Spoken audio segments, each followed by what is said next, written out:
वय वर्ष 3 या वयात लहान मुलं बोबडे बोल बोलत असतात. हळूहळू समोरच्याचं ऐकून बोलण्याचा, आपलं नाव सांगण्याचा प्रयत्न करत असतात. पण मध्य प्रदेशातील इंदोरमधल्या वियाना जैनसोबत मात्र वेगळंच काहीतरी घडलं. वयाच्या 3ऱ्या वर्षी वियानाचा मृत्यू झाला. हा मृत्यू अपघातामुळं किंवा आजारामुळं नाही, तर जैन धर्मातील संथारा प्रथेनुसार वियानानं प्राणत्याग केला. आता जैन धर्मातील प्रथेनुसार उतरत्या वयात किंवा आजारपणाला कंटाळलेले लोक संथारा किंवा समाधी मृत्यू घेण्याचा निर्णय घेतात. पण इतक्या लहान वियानानं हा निर्णय घेणं शक्यच नव्हतं. हा निर्णय तिच्या आईवडिलांचा होता. आपल्या मुलीला झालेल्या आजाराचा त्रास तिला होऊ नये म्हणून त्यांनी तिला संथारा द्यायचं ठरवलं. सगळ्यात कमी वयात संथारा घेणारी वियाना ही जगातली पहिलीच मुलगी ठरली.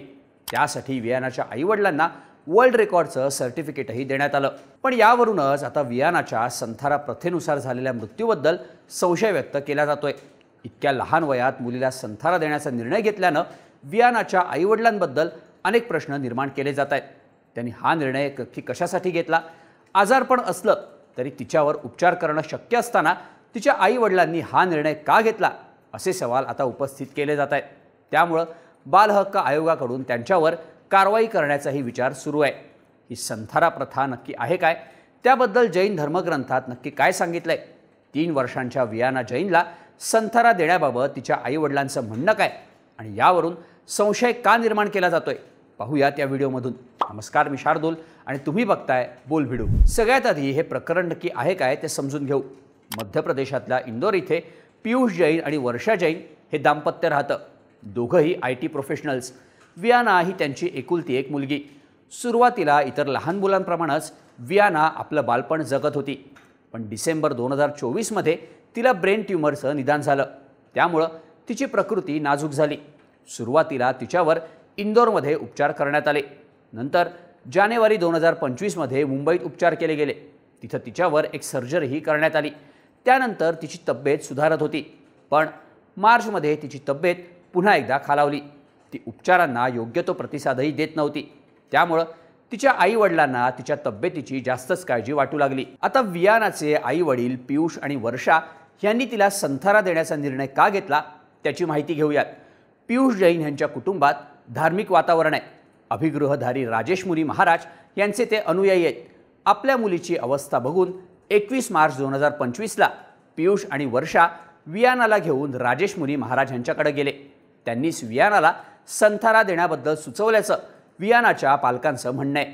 त्याबाबत पियुष जैन यांनी दिलेल्या माहितीनुसार आम्ही गुरुजींकडे मुलीला संथारा द्यावा ह्या उद्देशानं गेलो नव्हतो. त्यांचं दर्शन घेण्यासाठीच आम्ही गेलो होतो. पण आमच्या मुलीची अवस्था गुरुजींच्या लक्षात आली. त्यानंतर त्यांनी वियाना एक रात्रही काढू शकणार नाही असं आम्हाला सांगितलं. तसंच तिला संथारा देऊ असा सल्लाही दिला. महाराजांच्या मार्गदर्शनाखाली आत्तापर्यंत 107 संथारांची प्रक्रिया पार पडली आहे. त्यांच्या सल्ल्यानुसार आमच्या मुलीचे हाल होऊ नयेत म्हणून आम्ही तिला संथारा द्यायचं ठरवलं. त्यासाठी वियानाच्या दोन्हीकडच्या आजी आजोबांशी चर्चा केली. त्यानंतर त्यांच्या उपस्थितीतच वियानाचा संथारा विधी पार पडला असं पियुष जैन यांनी सांगितलंय. वियानाची आई वर्षा यांनी दिलेल्या माहितीनुसार आजारपणामुळं वियानाला खूप त्रास सहन करावा लागत होता. तिला काही दिवस अन्न पाणीही जात नव्हतं.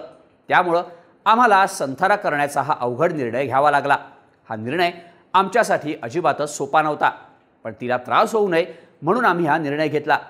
पुढच्या जन्मी तिला आनंदी आणि निरोगी आयुष्य मिळू दे हीच माझी प्रार्थना आहे असं वर्षा जैन यांनी सांगितलंय. 21 मार्चला इंदोरच्या आश्रमात राजेश मुनी महाराज आणि राजेंद्र मुनी महाराज यांच्या मार्गदर्शनाखाली वियानाचा संथारा विधी रात्री 9:25 सुरू झाला आणि अवघ्या 40 मिनिटात म्हणजेच 10:05 वियानाचा मृत्यू झाल्याची माहिती तिच्या पालकांकडून देण्यात आली आहे. इतक्या कमी वयात संथारा विधीनुसार प्राणत्याग करणारी वियाना ही पहिलीच मुलगी ठरली. त्यासाठी गोल्डन बुक ऑफ वर्ल्ड रेकॉर्ड्सकडून वियानाच्या आईवडिलांना या रेकॉर्डचं सर्टिफिकेटही 2 मेला देण्यात आलं. त्यानंतरच ही गोष्ट उजेडात आली. आता हा संथारा विधी नक्की आहे काय ते बघूयात. जैन धर्मात संथाराला सल्लेखना किंवा समाधी मृत्यू असंही म्हटलं जातं. याचा अर्थ स्वेच्छेनं प्राणत्याग करणं असा होतो. जैन साधू साध्वी किंवा जे आजारपणानं ग्रासलेत, ज्यांचं शरीर अशक्त झालंय, ज्यांना मोक्ष साधना करायची, ते लोक अशा प्रकारे संथारा घेऊन प्राणत्याग करतात अशी जैन धर्मातील प्रथा आहे। यामध्ये हळूहळू अन्न आणि पाण्याचा त्याग करून व्यक्ती आपले प्राण सोडते। जैन धर्मात संथाराला मोठं धार्मिक महत्त्व आहे। कर्नाटकातील पुरातत्व आणि संग्रहालय विभागाचे प्रमुख ए सुंदरा यांच्या मते संथारा ही एक अशी पद्धत आहे ज्यामध्ये जैन धर्मीय व्यक्ती हळूहळू अन्न आणि पाण्याचं सेवन थांबवतात। ही प्रथा आत्मशुद्धी आणि मोक्षप्राप्तीसाठी अंगीकारली जाते।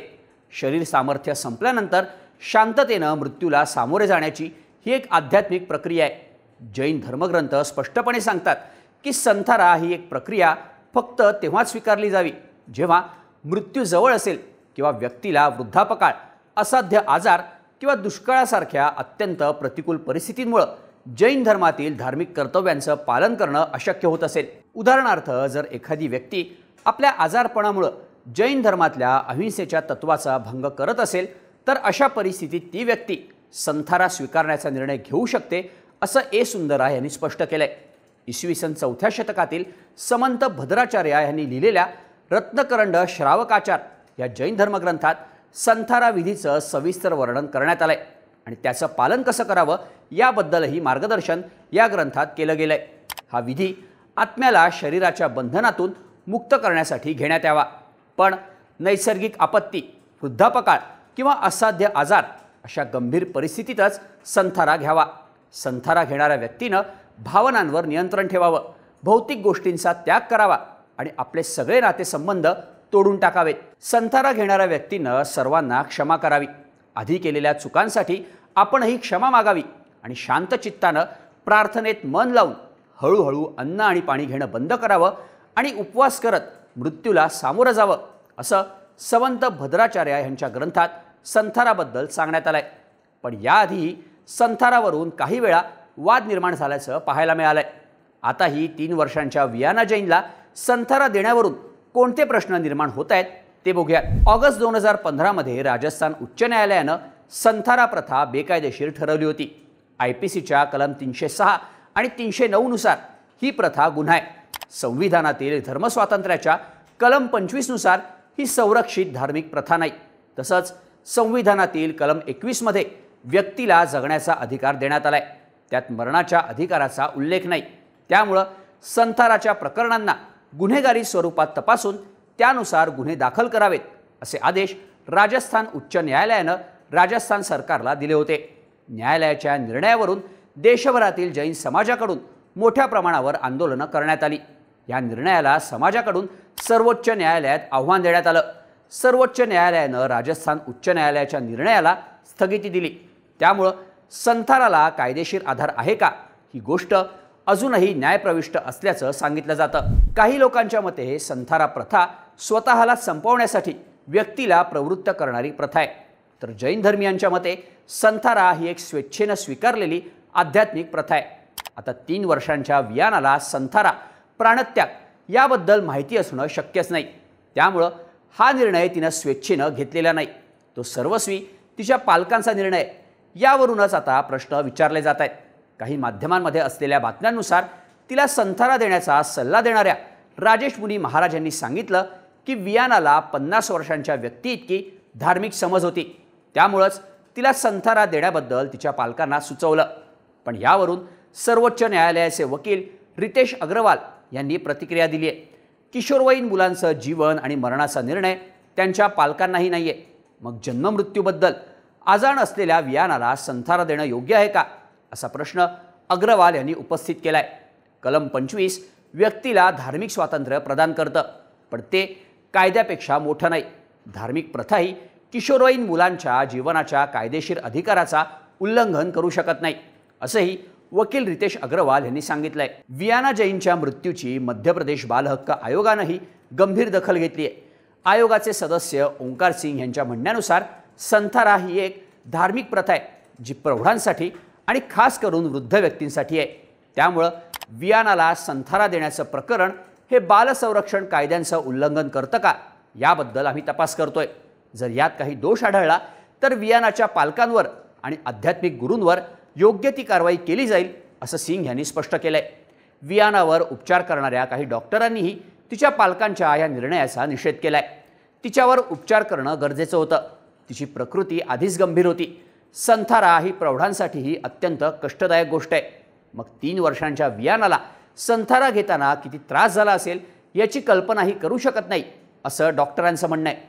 गोल्डन बुक ऑफ वर्ल्ड रेकॉर्ड्सनं वियानाच्या पालकांना प्रमाणपत्र देऊन गौरवल्याबद्दलही वाद निर्माण झालाय. हा अत्यंत बेजबाबदार निर्णय आहे. यानं अल्पवयीन मुलांना जबरदस्तीनं धार्मिक विधीत सहभागी करण्यासाठी प्रोत्साहन मिळत असल्याची टीकाही गोल्डन बुक ऑफ वर्ल्ड रेकॉर्ड्सवर केली जाते. दरम्यान या संथाराबद्दल आपल्याकडं अजूनपर्यंत कोणतीही तक्रार आली नसल्याचं इंदोर पोलिसांकडून स्पष्ट करण्यात आलंय. एकंदरीतच 3 वर्षांच्या मुलीचे हाल सहन होत नव्हते म्हणून तिला संथारा देण्याचा निर्णय घेतल्याचं वियानाच्या पालकांचं म्हणणं आहे. पण धार्मिक गोष्टी पलीकडं हा निर्णय घेण्याचा त्यांना अधिकार होता का, असा कायदेशीर प्रश्नही यावरून निर्माण झालाय. आता मध्य प्रदेश बाल हक्क आयोग याची चौकशी करून काय निर्णय देणार हे पाहणं महत्त्वाचं असणार आहे. वियाना जैनला संथारा देण्याच्या तिच्या पालकांच्या निर्णयाबद्दल तुम्हाला काय वाटतं? याबद्दलच्या तुमच्या प्रतिक्रिया आम्हाला कमेंट करून नक्की सांगा आणि अशाच माहितीपूर्ण व्हिडिओजसाठी बोल भिडूच्या यूट्यूब चॅनलला सबस्क्राईब करायला विसरू नका.